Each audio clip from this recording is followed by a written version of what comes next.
honorable court is now in session. Please be seated. All right, welcome everyone. We're ready to start our third case for the morning. Mr. Hibbert, you may call the case. State of Tennessee versus Ronald Lyons, James Michael Usinger, Lee Harold Cromwell, Austin Gary Cooper, and Christopher Allen Hauser. Good morning, Mr. Russ. Good morning, Your Honors. You're going to be arguing along with Ms. Tennent, is that correct? That's correct. I am representing Mr. Ronald Lyons. She's representing Mr. Hauser. We also have Mr. Krieger, Mr. Edwards, and Ms. Wright, who are all here for the three other defendants. All right, welcome. Oh, there's Mr. Edwards, sorry. As far as the division of labor, I would like to argue for approximately 15 minutes, and I'd like to reserve 2 minutes for rebuttal, and I'll do my best to keep my eye on the clock and not run over. Ms. Tennant's going to be arguing second for the remaining portion of the defendant's time. I'm going to primarily focus on the terms in this forgery statute. She's going to primarily focus on the valuation issues that were raised in our briefs.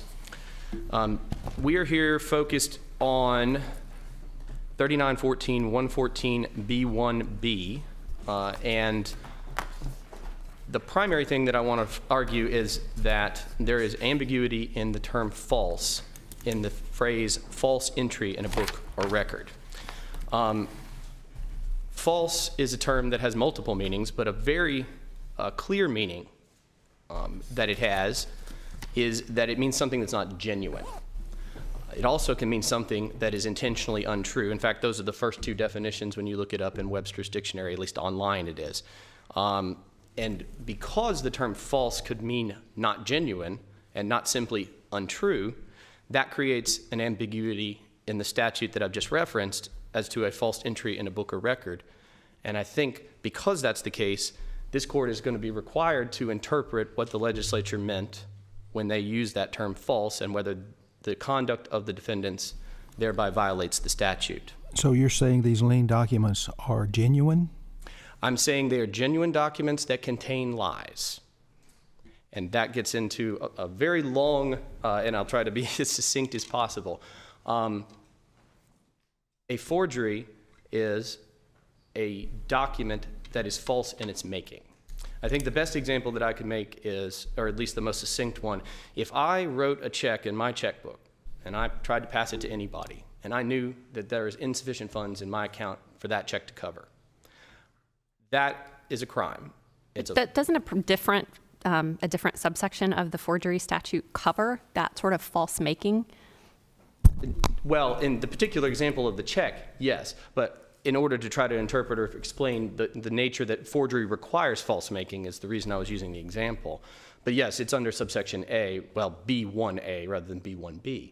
And I'll discuss it a little bit later. I think the state tries to distinguish these two things, but the false making is at the core of what a forgery is. And therefore, whether it be a false entry into a book or record or it be a falsely created document, the second part of my analogy was going to be, yes, that I've committed the crime of passing a worthless check if I knew that check was invalid, but I haven't forged it. If I took Ms. Tennant's checkbook and I wrote a check that I knew would clear, that's a classic example of what a forgery is because I've falsely made the instrument. I don't have her permission to use the checkbook, and so it was false in its making even though it contained no lies. It would clear if there were sufficient funds. I think another thing that I was going to mention as to why that statutory interpretation is appropriate, if we accept the state's theory here as to how this was perpetrated, it would lead to an absurd result. Take, for example, if I wrote an absence note for my child from school and they weren't sick, and I knew they weren't sick, but I wrote down that they were, and then I passed that note to whoever takes these things at my son's school, and then they put it in his record that he was sick. Under the state's theory, I've just committed a forgery under section B1B. I've created a document, it contained lies in it, and then it was filed in a book or record. That's problematic for two reasons. One, because I say it's an absurd result, and two, because it also requires a third party to complete the forgery. Under the state's theory that what the violation that occurred here, most forgeries, in fact, I would argue all forgeries, are done at the moment that the document is falsely made. It's not required that anybody believe that this or give somebody money for me passing a false check. Once I've signed Ms. Tennant's name to her checkbook without permission, I've committed a forgery. But under this circumstance, the state would argue that it requires a third-party actor, the Secretary of State, to make this make this entry into a book or record in order for the forgery to be completed. So that is also problematic for the statute. Is it your position that because the statute uses the word in books or records, that requires that there be kind of a pre-existing record that is altered?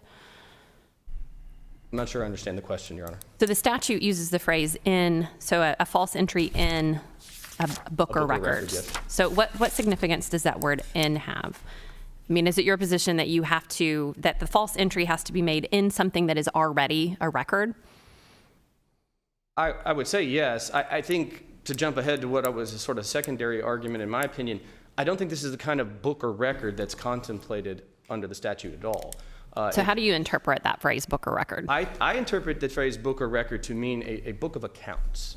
The relatively limited case law that I could find that's also cited in the brief, a case with the last names Pauley and then also Parrott, both of these particular cases, a employee at a business was falsifying account records, sending out false invoices or other things of that nature. Well, that might be the classic factual situation that's involved, but why should we limit the language to the first type of example that comes to mind? Why is it not applicable here? Well, I think, in my opinion, the reason that it's not applicable here is because if you look into the legislative history of how this came to pass, how the consolidation of the forgery statute in the 1989 Sentencing Reform Act, the predecessor statute to this particular section, and again, this was the codification and consolidation of numerous not singularly located forgery-related offenses.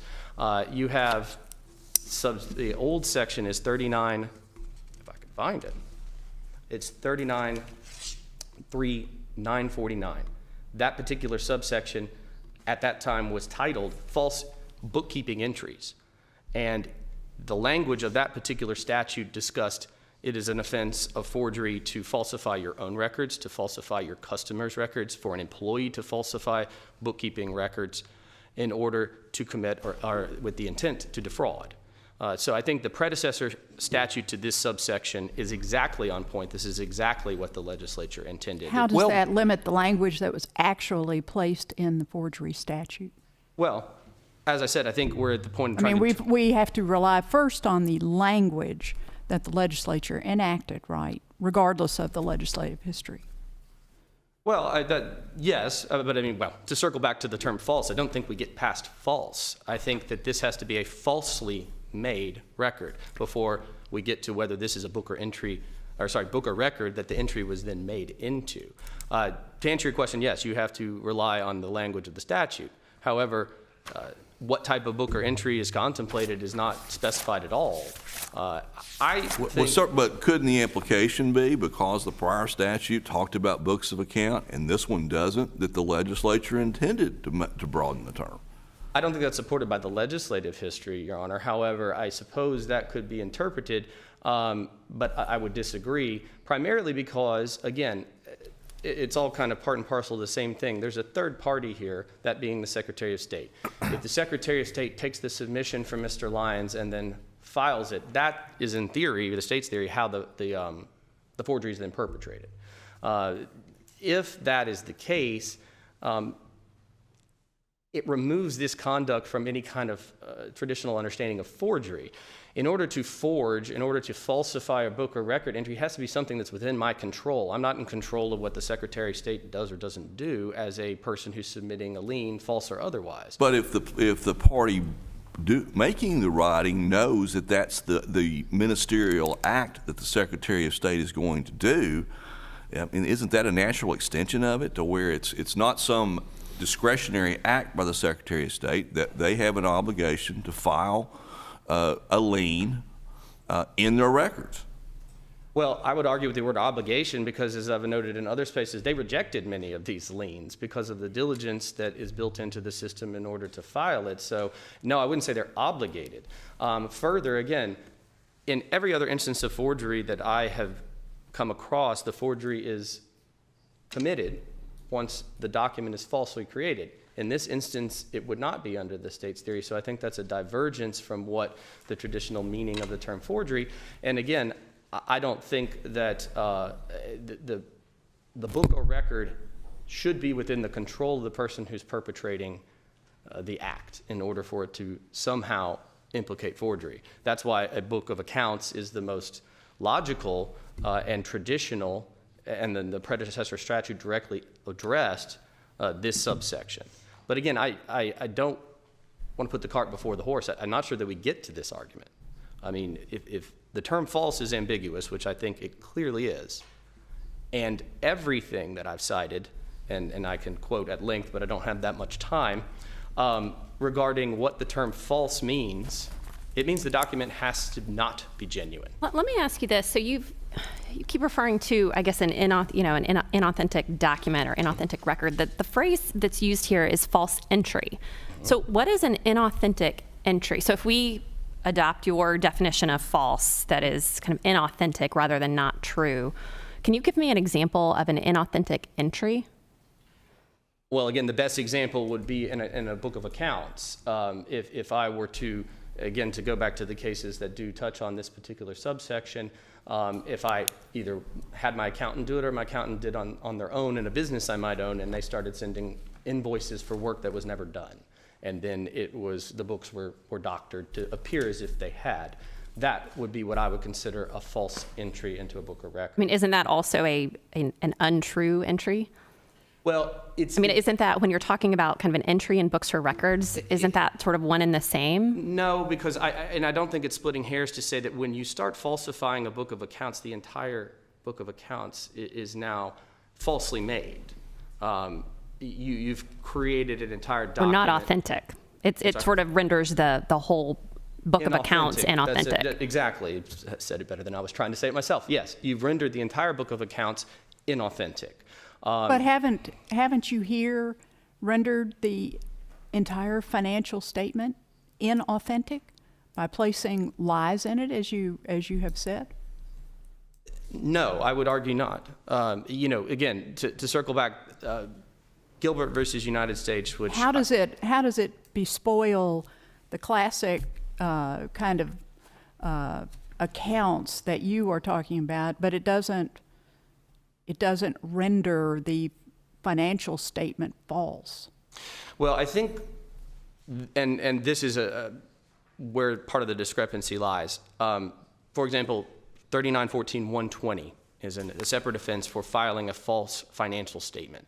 In that, it is a criminal offense to not have accurate information in what has been filed. Whereas, for example, 3914-114, which is the forgery statute, 3914-115, which is criminal simulation, these address the inauthenticity of the item or the document, because that's the central issue. But this one includes intent to harm or defraud. Well, yes, that's a requirement of the statute, but it also requires that it be falsely made in order to be a forgery. But the fact you have another statute that applies doesn't prohibit prosecution under the forgery statute.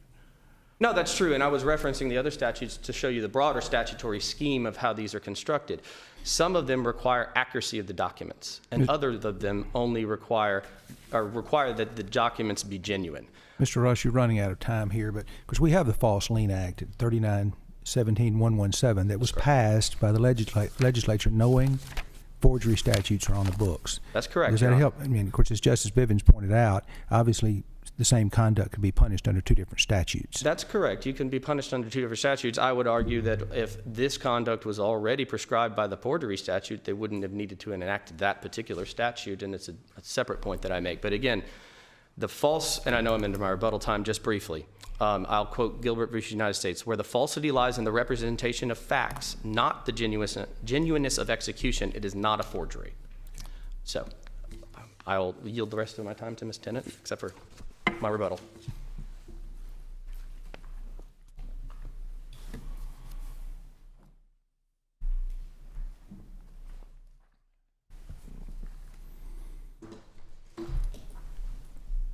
May it please the court, I am Rae Tennent of the Nashville Public Defender's Office. I am here on behalf of my client, Mr. Christopher Hauser, and as Mr. Russ noted, I would like to reserve 2 minutes of my time for rebuttal. Listening to Mr. Russ right now describe the ambiguity of the statute just really brings home that there are two, if not more, meanings of the word false that we do use in natural parlance every day. We can speak of, on the one hand, a false statement or false testimony. If there's false testimony, we all know that that means a witness has lied. On the other hand, we can speak of false coinage or false teeth. On the both of those references refer to inauthentic things. We know that we don't speak of teeth that lie, we speak of teeth that are not genuine. That means we have to look behind the actual text of this provision to determine its meaning.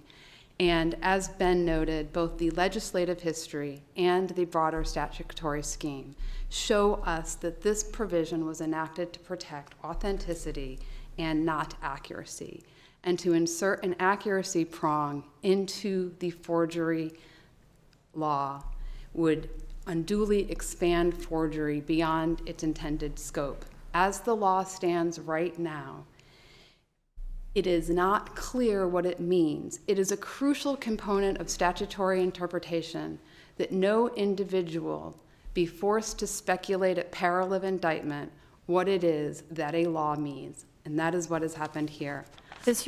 In order for your client to prevail, do we have to adopt your interpretation of false, or is there another, is there another argument on which your position hinges with respect to the interpretation of the statute? I think to best illuminate what the legislature intended is to adopt our provision, our interpretation of the word false, because I think that this statute is designed to protect authenticity. It is situated in the criminal code right before the criminal simulation statute. They work in pari materia. They have similar goal, similar scope. Criminal simulation protects the authenticity of things, objects, antiquities, paintings, that nature. Forgery protects the authenticity of writings. But doesn't the argument, I guess to me, it's very important how we interpret books or records in, I guess, really the whole phrase in books or records. I mean, on one view, the book or record could be sort of the entire kind of record of the Secretary of State's office related to, this collateral or this individual. And that, if that's the case, then the inauthentic or the false entry, which you interpret to be inauthentic entry, could be sort of this entire financing statement, kind of marring the authenticity of the Secretary of State's record. So it seems to me that one could adopt your interpretation of false and still find that there was a forgery here, depending on the interpretation of books or records. And I agree with you, Justice Campbell, that books or records is also not defined in this provision or more largely in the criminal code. As I will get to when I talk about value a little bit more, I would suggest that on these facts, in this case, that the answer to your question is pretty easy because no one gets to really rely on the authenticity of filings in the financing statements in the Secretary of State's office. We have case law which demonstrates that those financing statements serve a purpose to provide sufficient notice so that third parties can more completely investigate what they actually mean. But doesn't it signify, though, that if somebody files a UCC-1, it signifies that they believe they have a real claim as to this collateral. It signifies to the world that this person is asserting a real claim as to this collateral. But here you have the additional element, though, the intent element that they falsify, put false information into a financial statement with intent to harm. And it actually does do harm sometimes, doesn't it? It does do harm, and it was criminalized by the legislature in 2012, and then they looked at it again in 2013. The law that has already been recited here, 39-17-117. But that statute doesn't actually require intent to harm, does it? Intent to encumber, I believe, is the language in that statute, where there's no unauthorized or legal base, where there is no authorized reasonable basis or legal claim. The financing statement standing alone, however, only indicates the possible existence of some kind of underlying claim. It is merely a notice document, and in fact, this is a good opportunity, I would think, to delve But these into are not even possible, are But they? third parties rely on those Yeah. oftentimes for financing decisions and everything else. They rely on them, but they also have a duty to investigate further to clarify the exact nature of the relationship between the secured party and the alleged debtor. The notice filing laws in our state and in the UCC nationally have become more and more simple over time because of a specific policy goal of making financing statements and notice of the possible existence of this claim as simple as possible. A financing statement includes and requires very little information. It is described But it requires as truthful skeletal. information. Sure, it requires authorized information, and in fact, when someone goes to file a financing statement, they are put on notice. It's one of the first 2 or 3 computer screens that a filer encounters is notice that an unauthorized financing statement, an unauthorized filing will break the law 39-17117, a Class C felony. They are not put on notice that it may be a perjured or forged filing. But yes, it must be authorized to meet with the law, of course, Justice Bivens. But these are very simple documents. They are designed to have as little information as possible, reducing transaction costs for secured parties, and putting the duty on the world, the third-party creditors, the next in line in a queue of potential creditors, to look behind the financing statement and see what the terms of an underlying security agreement actually are. Would you say that under, because the statute is section 3911-106A39, this is kind of the definition of value definition. Right. Would you say that a financing statement is a document constituting evidence of a debt within the meaning of that provision? I think that on the one hand, under looking at what it is, yes, we can very reasonably see it that way. Part of our revenue laws, the recording tax statute, expressly calls a financing statement a document evidencing a debt. Yes, Your Honor. But as a practical matter, another creditor or anybody seeing that financing statement is not going to ignore it. I mean, you say they have an obligation to investigate, but in the real world, they just, someone may look at that and think, well, this is inappropriate, this was obviously made up, this judge doesn't owe this person $13 million or whatever, whatever it is. But they can't just ignore it. I mean, to do so would be at their own peril, and that's I guess why the statute was passed. Absolutely, Your Honor. And it does cause problems for both the people named as alleged debtors and anybody, yes, who's looking to determine if a given collateral is already tied up with some debt. That is exactly why the legislature met twice in 2 sequential years to hammer out a solution to unauthorized filings. But to Justice Bivens' point earlier,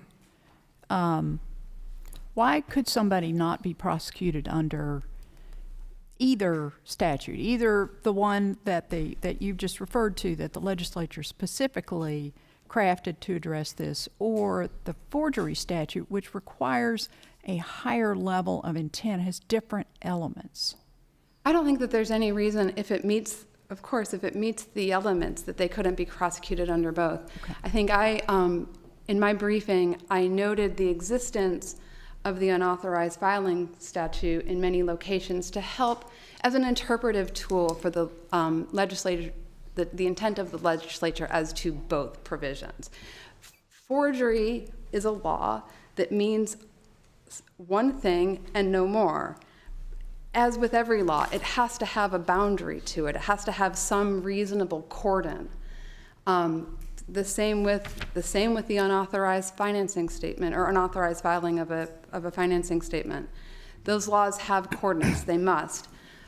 But in part of this court's job will be to interpret what the cordon of forgery is and if it includes the conduct here. If it does, of course, I don't think there's any basis for saying they couldn't be prosecuted under both. I think I think Mr. Russ indicated you were going to address the valuation. I really would like to address value, if I may, Your address Honor. that for us, please? Yes. My primary position on value is that under the law and under the policy of the UCC, these are mere notice documents. They do not create a legal relationship. There has to be an underlying security agreement to do that. They are not, in fact, liens. The lien is the underlying security agreement. These are simply notice filings. They are simple and skeletal instruments by design that serve one function, as Justice Kirby noted in 2011, writing for the Court of Appeals in the case of Regents Bank versus Brick Contractors, LLC. Quote, "The purpose of a financing statement is simply to provide sufficient notice to third parties to instigate further inquiry. Standing alone," unquote, "they confer no rights. They function merely as a heads up, look, this debt might exist."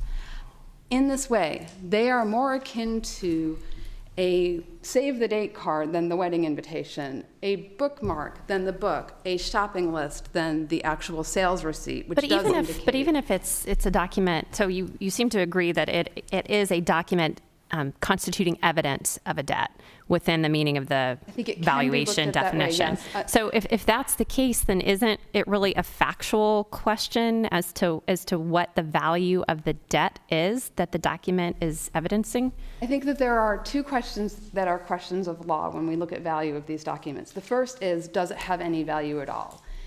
Is there value? My main contention about these documents is that they have no ascertainable value. The second question that I believe is a question of law is, if it has a value, how is that value determined? Once those two questions of law are answered, I think a jury can decide what the value is based on the legal guidance of if and how. But if the person filing the document lists the value that they claim to be encumbering, isn't that at least some evidence that can be submitted to the jury and let the jury decide whether it's sufficient or not to set a value that would meet the threshold of whatever felony it is? Yes, Your Honor. I would like to make a very, very pertinent point here, though, is that a financing statement does not proclaim value through the words written in the collateral description. The collateral description does not define value of this instrument. Collateral, as we know, is simply the property that secures the debt. If this is a document evidencing an indebtedness, then 3911-106 tells us that we have to look at the size of the loan. The collateral description is not the size of the loan. The size of the loan is best reflected, if this court looks at it that way, in the principal maximum indebtedness line item, which in every single instrument filed in this case read $0.00. Collateral belongs to the debtor, and any value of this instrument would be defined as the size of the debt, not the collateral. Mr. Nathan Burton, a trial witness for this. You're into your rebuttal time. I am. I will stop there. Thank you.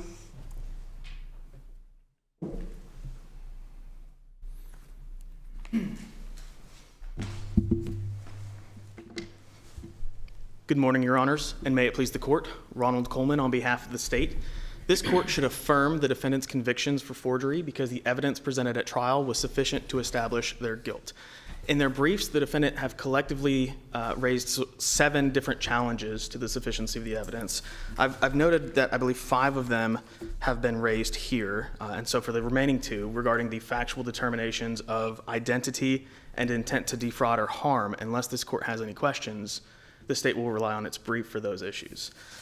Turning to what I think the first issue that was raised deals with this definition of false and sort of this distinction between a false entry and a false making. And I think, Justice Campbell, you made sort of the penultimate point, which is we don't look at just the word false. We look at the entirety of that sentence, which is a false entry.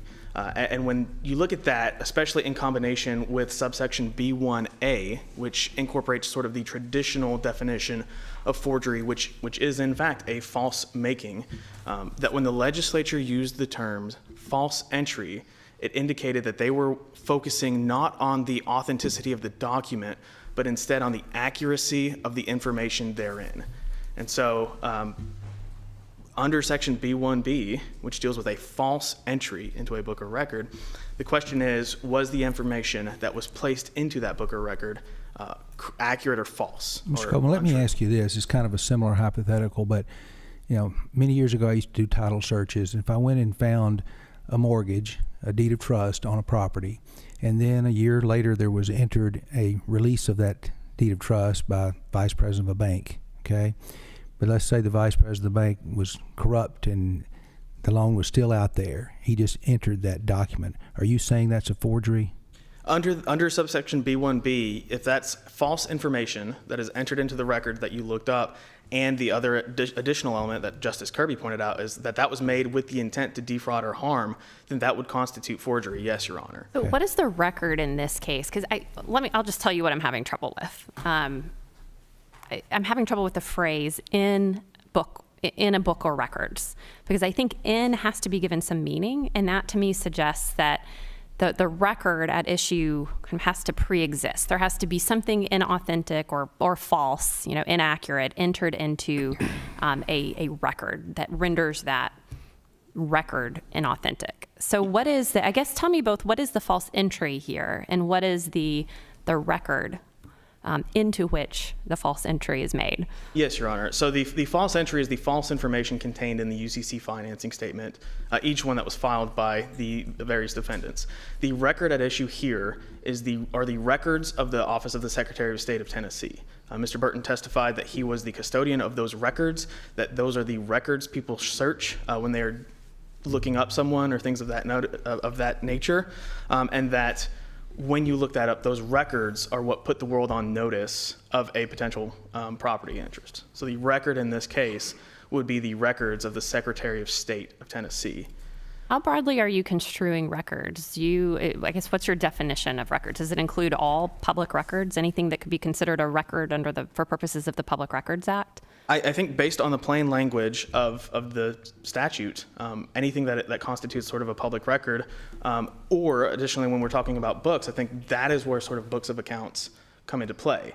And for private entities. For private entities in that nature. And so it's important to note that the plain language would incorporate the records of the Secretary of State's office. And the defendant instead attempts to rely on the legislative history of the forgery statute and the other statutes that were sort of incorporated into the forgery statute in 1989.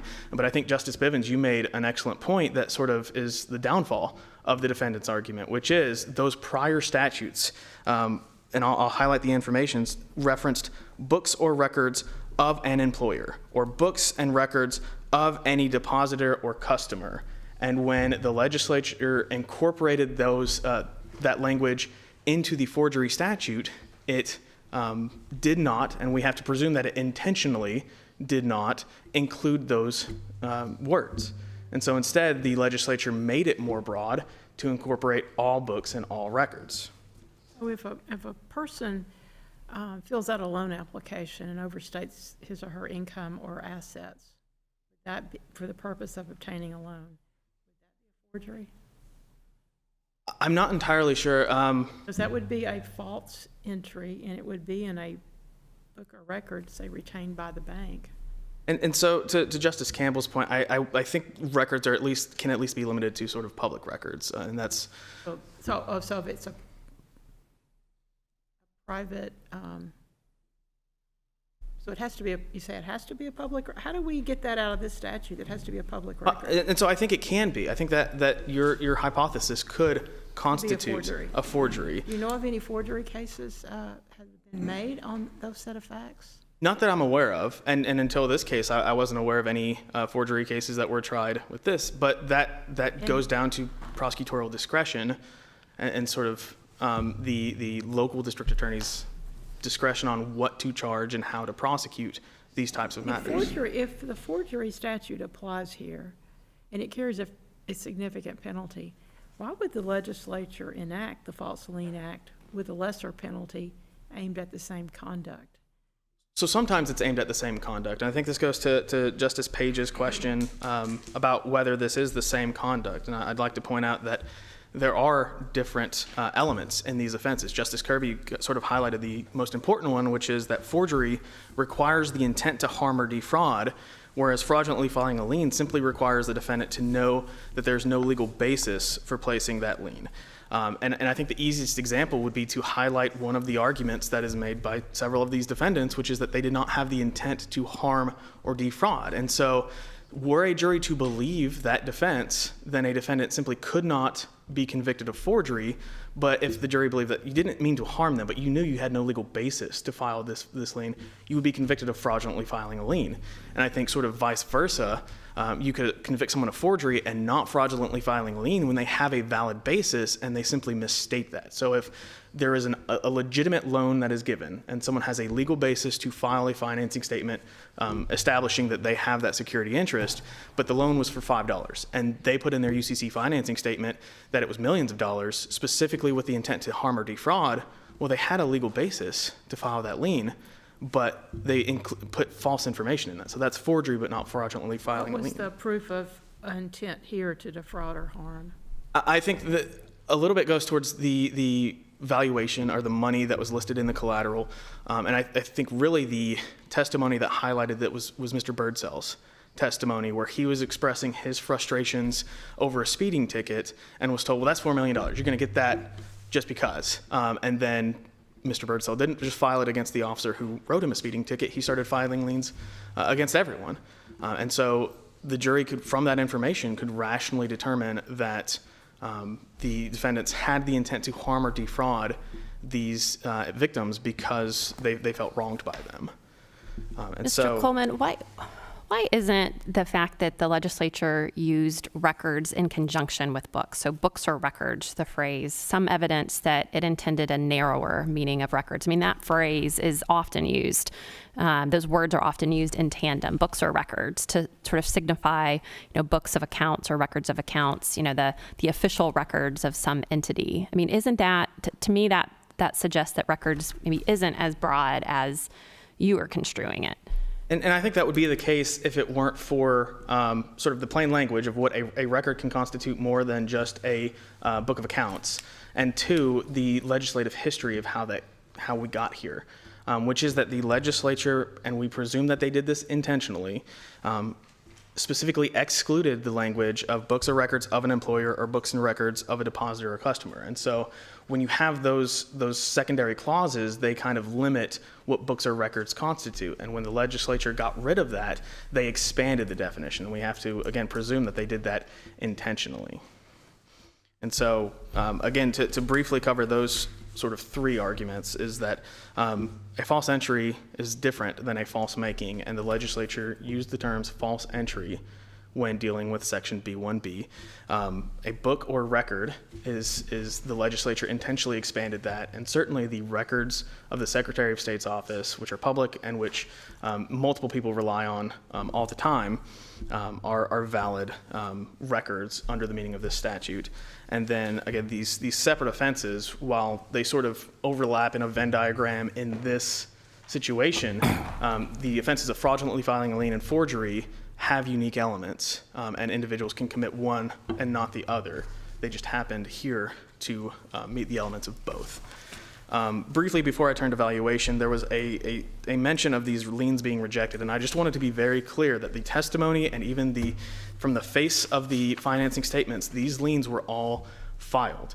Several of them were later terminated, but Mr. Burton was very clear in his testimony of how that worked, where they were automatically filed, and then the individual who was the alleged debtor had to file a letter contesting that claim, and then if the Secretary of State did not get an answer from the filer, they would later terminate it. But for that duration of several months, those liens were filed. And lastly, if the court has no other questions, I'll turn to valuation. And I think sort of the, again, penultimate point here is that the defendant concedes, to your question, Justice Campbell, the defendant concedes that a UCC financing statement is a document evidencing indebtedness.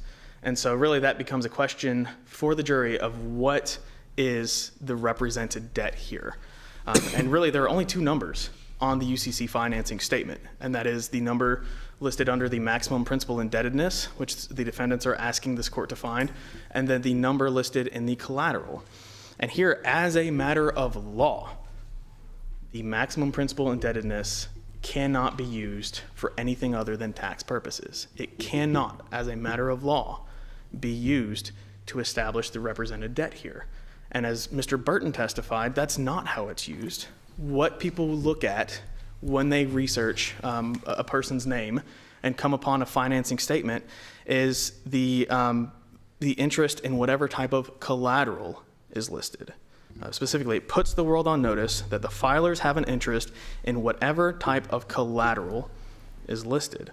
And that's the direct testimony. And here, when the collateral is listed very clearly in dollar amounts, any rational trier of fact could easily conclude that the value of the represented debt by this statement is the millions of dollars listed in the collateral. Well, why? So that's where, that's where you lose me a little bit, because to the extent this is evidence of anything, it's evidence of a debt, but the collateral is not the debt. The collateral is I guess the strongest part of your argument, as I see it, is that the jury could infer from the value of the collateral what the value of the debt might be, even if the amount of the debt is not listed. Is that your position, or is your position that the value of the collateral itself is the value at issue here? I think our position is that the jury could infer from the collateral that that was the amount of the alleged debt. There was no debt here, and so there is no actual debt. And the question is, what does this financing statement represent? Right, but when we're talking about forgery, it's always something, it's never going to be real, but you still have to sort of value it. If there's a check written for, a forged check written for $100, well, that's not $100, but you would value that at $100, right? And so there's no debt here. But if we need to attach a value to this, what is the value that we're to attach? Is it the collateral, or is it just an inference from the amount of collateral as to what the underlying debt could be? I think here they're one and the same, Your Honor, specifically because the collateral description in these financing statements use specific dollar amounts. And so generally, or what could potentially happen when someone files a financing statement for loaning a business money to pay employees or something, is that it will be all principals and assets of that business. And if that were sort of the collateral description, then there's no way to determine what the debt is without further proof. So why isn't it just not ascertainable? Because here they use dollar amounts. And I think even in the situation where they listed assets and things of that nature with the business, you could still prove what that collateral is or what that debt is based on testimony of what the loan was or what that collateral is valued at. And so here we just don't need that because, again, the collateral description listed millions of dollars, and it just in boldface, 9-digit numbers. $4 million, $6 million, and from that, it's a reasonable assertion or a reasonable inference for the jury to make that was the actual debt, or that at a minimum, the debt represented by that was more than $250,000.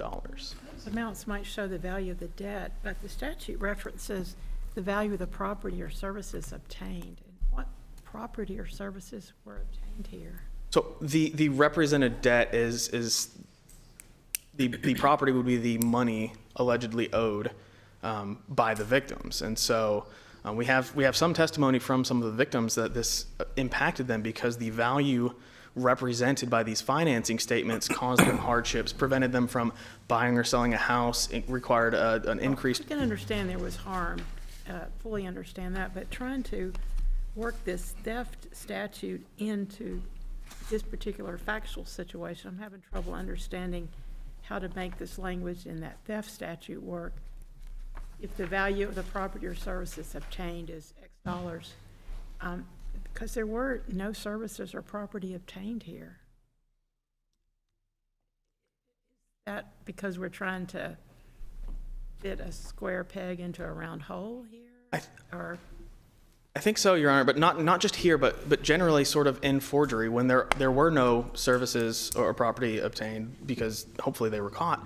Well, then if there's nothing obtained, you still have to question what the value is. And so generally when it comes to forgery, the value is based on the evidence of indebtedness or the represented debt that forgery proclaims to the world.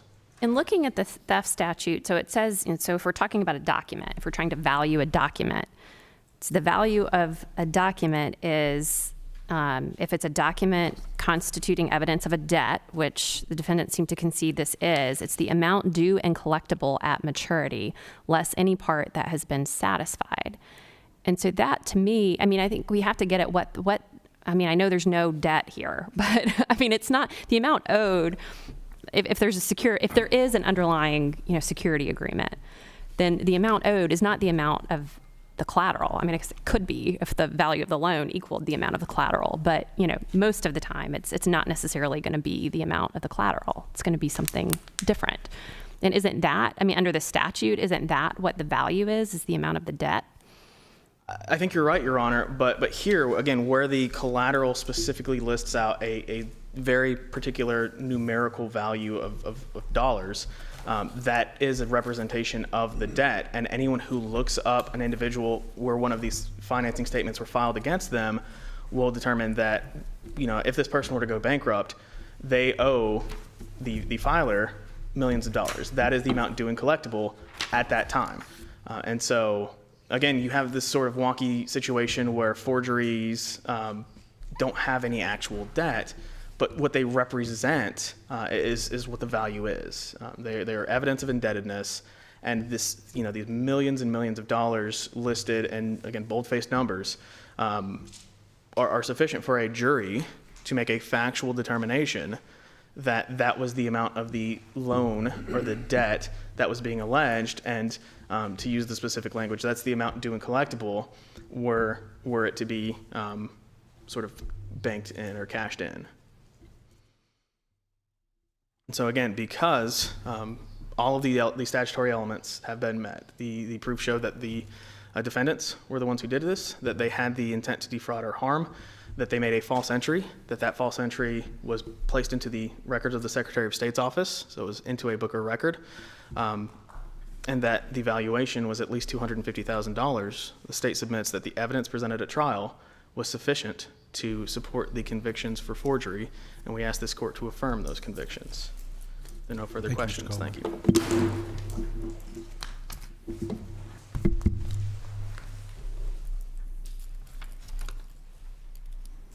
Your Honors, I know I don't have very much time for rebuttal, so I'll try to make these points brief. What I heard the state argue, I believe, in answer to Justice Bivens' question about the construction of Section B1B of the statute, well, if we're stuck with the language, we're stuck with the language. But if we're going to look at a legislative intent, then we have to look at legislative history. I think the legislative history supports our points that this is a document that requires to be falsely made.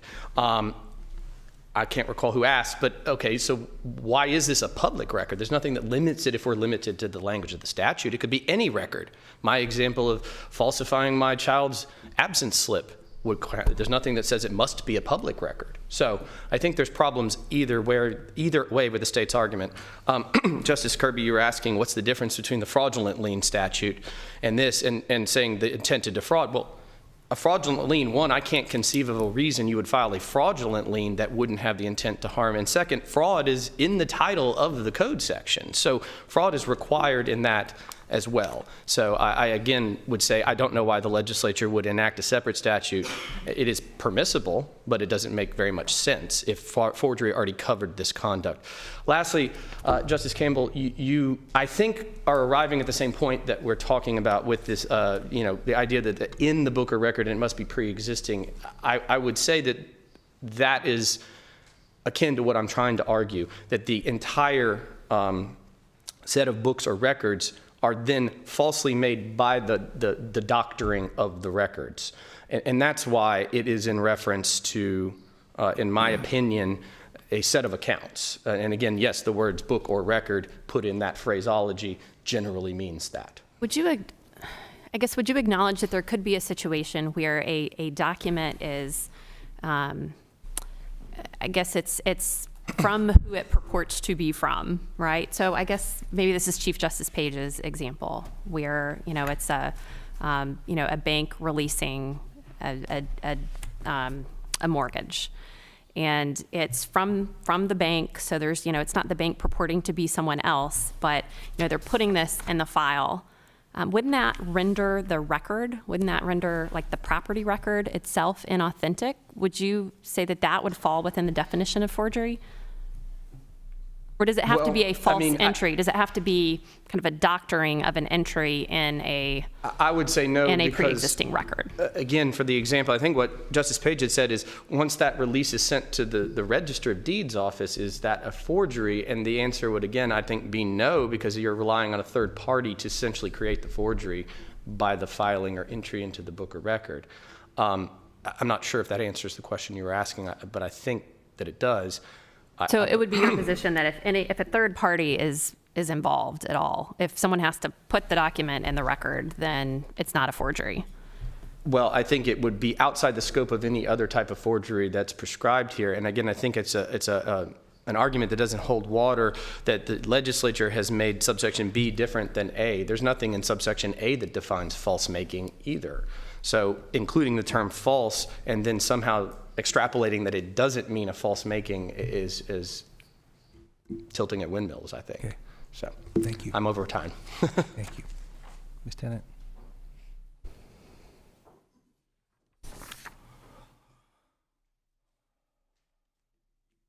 Thank you. To go back to what this type of document is, looking at value, I think it can be considered a document evidencing a debt under 3911-106A39B, which looks at the value of documents. I think it can also be considered an item for which no value can be ascertained, and that falls under 3911-106A39C.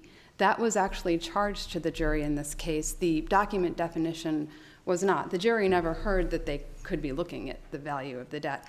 I'm saying that because these are our laws and questions of law, that's where this court may end up, calling this a document evidencing a debt. But I think the much more reasonable characterization of a financing statement is as a mere skeletal notice document that is not a lien, that does not create a relationship, that does not really do anything other than say, hey, look, a debt may exist, that is most reasonably construed under subsection C of the definition of value, which is something for which no value can be ascertained. And as such, it would be deemed to be worth less than $50. And that was charged to the jury in the jury instructions. Thank you. And with nothing further, I would ask this court to consider that